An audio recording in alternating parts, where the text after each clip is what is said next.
Hello, നമ്മളൊരു സാമ്പാറിനകത്തിടാൻ വേണ്ടി ചേമ്പ് പറിക്കാൻ പോയായിരുന്നു കേട്ടോ. അപ്പോൾ അതിൻ്റെ രണ്ടാമത്തെ പാർട്ടാണ് നിങ്ങളിപ്പോൾ കണ്ടുകൊണ്ടിരിക്കുന്നത് കേട്ടോ.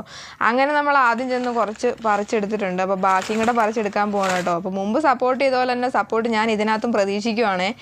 വീഡിയോ ഇഷ്ടപ്പെട്ടാൽ കമൻറ്റ് ചെയ്യാൻ വേണ്ടി മറക്കരുത് കേട്ടോ. നിങ്ങളുടെ അഭിപ്രായങ്ങൾ എനിക്ക് അങ്ങനെയല്ലേ അറിയാൻ പറ്റത്തുള്ളൂ. അങ്ങനെ ഞാനും അച്ഛൻ കൂടെ ബാക്കി ചേമ്പും കൂടെ പറിച്ചെടുത്തു കേട്ടോ. ഒരു സാമ്പാറല്ല, ഒത്തിരി സാമ്പാറിനകത്ത് ഇടാനുള്ള വിത്ത് കിട്ടിയിട്ടുണ്ട്. ഇനിയിപ്പോൾ സാമ്പാറില്ലെങ്കിൽ പോലും നമുക്കിത് പുഴുങ്ങി കഴിക്കാനും പറ്റും. വളരെ ഹെൽത്തി ആയിട്ടുള്ള ഹൈറേഞ്ചുകാരുടെ ഫേവറേറ്റ് ആയിട്ടുള്ള ഹൈറേഞ്ചുകാരുടെ മാത്രമല്ല ഒരുമാതിരിപ്പെട്ട ആൾക്കാർക്കൊക്കെ ഇഷ്ടമുള്ളതാണ് കേട്ടോ ചേമ്പ്. അപ്പോൾ നമ്മളിത് ബാക്കി വരുന്നതൊക്കെ പുഴുങ്ങി കഴിക്കും രാവിലെയും വൈകിട്ടൊക്കെ ആയിട്ട്.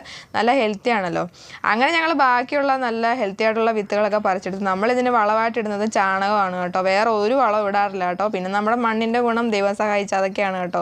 അങ്ങനെ നമ്മൾ ചേമ്പലക്കകത്ത് പറിച്ചെടുത്തിട്ട് ചേമ്പല കീറിപ്പോയത് കൊണ്ട് മാത്രം നമ്മൾ പോയിട്ടൊരു മുറം എടുത്തുകൊണ്ട് വന്നു. അങ്ങനെ കർഷകൻ്റെ വിളവുമായിട്ട് നിൽക്കുകയാണ് കേട്ടോ. അപ്പോൾ ഇതാണ് നമ്മുടെ ചേമ്പ് പറിക്കൽ അപാരത. ഇഷ്ടപ്പെട്ട കമൻറ്റ് ചെയ്യാൻ വേണ്ടി മറക്കരുത്. Thank you for your time.